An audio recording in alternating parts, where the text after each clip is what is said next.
अगदी झटपट आणि पटकन बनणारा पराठा म्हणजे आलू पराठा. जास्त काही साहित्य लागत नाही. त्यासाठी आपण बघूयात आलू पराठ्याला काय काय साहित्य लागणार आहे. मी बटाटे उकडत घातले होते तेव्हाच कणिक मळून ठेवली होती. 15-20 मिनिटं ते भिजू देत म्हणून तेल लावून.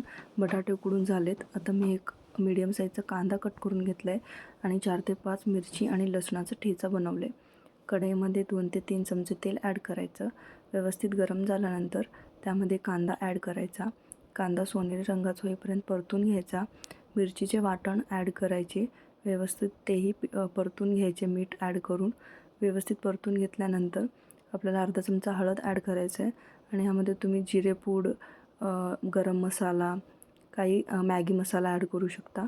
मी यामध्ये फक्त गरम मसाला ॲड केला आहे आणि जे आपण बटाटे उकडून घेतले होते ते हातानेच कुस्करून ॲड केले त्यामध्ये.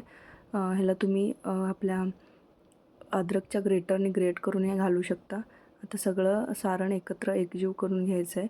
जे काही गुठल्या असतील ते फोडून घ्यायचे आहेत. व्यवस्थित स्मॅशरचा वापर करू शकता, पण स्मॅशरने थोडंसं पाणी सुटण्याची शक्यता असते. व्यवस्थित स्मॅशरने सगळं बटाटे स्मॅश करून घेतलं आहे आणि छान असे पराठे लाटून घेतलेत. पराठे बघू शकता अगदी खरपूस आणि न फुटता तयार झालेले पराठे आहेत.